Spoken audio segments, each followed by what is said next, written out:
Hello friends, मैं doctor शीश पालेरा। आज मैं बात करूंगा निपाह वायरस के बारे में।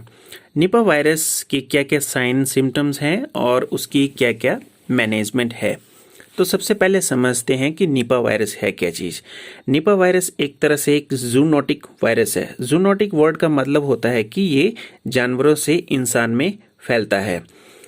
अब फ्रूट बैट, जिसको कि फ्लाइंग फॉक्सेस कहा जाता है, ये निपाह वायरस का एक तरह से रिजर्वेयर माना जाता है। इनमें जो कि निपाह वायरस बहुत ज़्यादा मात्रा में पाया जाता है। निपाह वायरस की वजह से ही ये पिग्स और लोगों में, आम आदमी में ये बीमारी पाई जाती है। और निपाह वायरस जो बिलोंग करता है, ये फैमिली पैरामिक्सोवायरिडी है और जीनस हेनिपेरा वायरस है।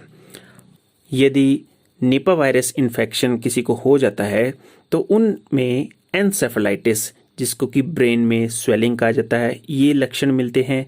और साथ ही साथ इसमें सीरियस कॉम्प्लिकेशंस होने की वजह से और इसमें डेथ भी हो सकती है। निपाह वायरस जो है सबसे पहले 1999 में सिंगापुर और मलेशिया में पाया गया था। उस टाइम जो था ये सूअरों में और जानवरों में और बहुत ज़्यादा मात्रा में पाया गया था और साथ ही साथ ये इंसानों में भी इसके लक्षण मिले थे। इसकी वजह से आम आदमी जो कि 300 लोग इन्फेक्टेड हुए थे और उसमें 100 लोग डेथ हो गई थी।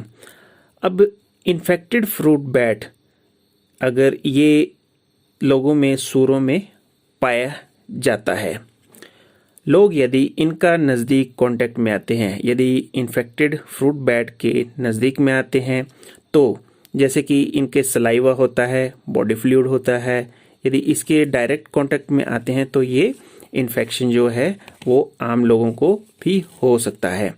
अब आता है इसकी ट्रांसमिशन कि ये कैसे फैलता है।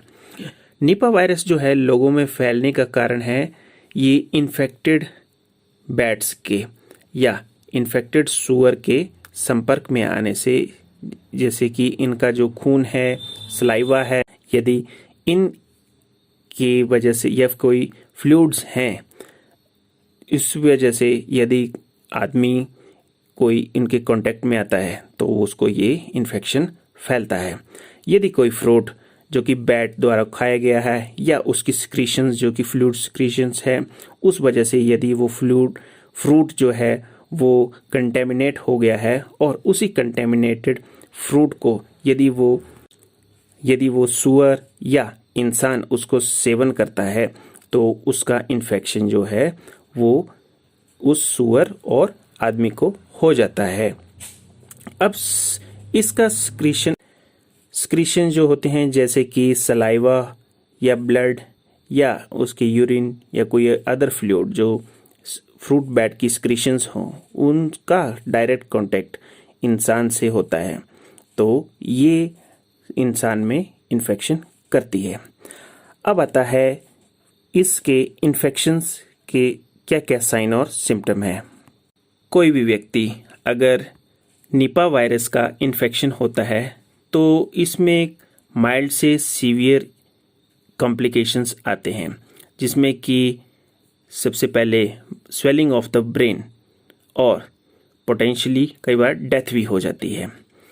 सिम्टम जो हैं वो 4 से 14 दिनों में अपीयर होते हैं। जब भी फर्स्ट डे ऑफ वायरस जो है अगर इंसान उसके कांटेक्ट में आता है तो उसके 14 दिन तक इसके लक्षण आते हैं। सबसे पहले जो लक्षण जो इसमें आते हैं वो क्या क्या हैं।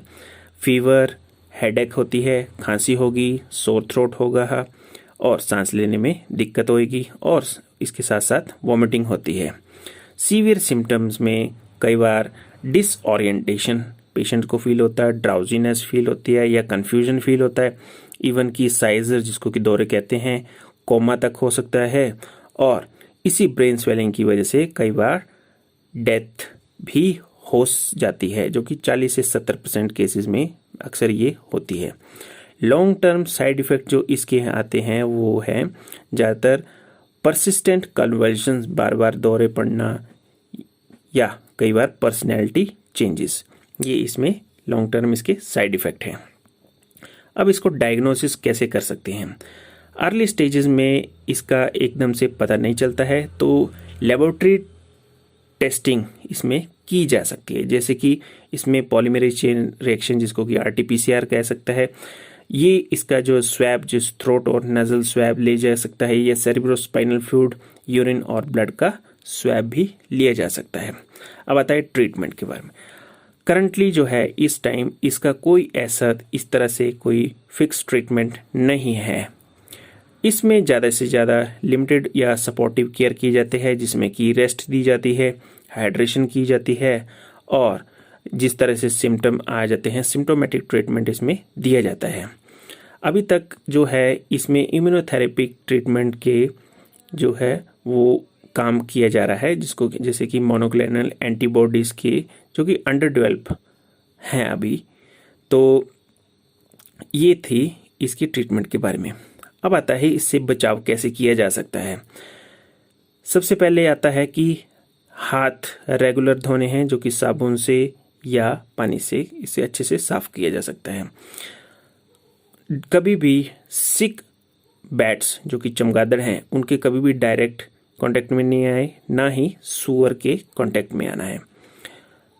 उस एरिया से दूर रहना है जहाँ पे चमगादड़ या उसकी झुंड रहते हैं। कभी भी राग डेट जिसको खजूर कहता है या पाम सैप जो है वो नहीं खाने हैं।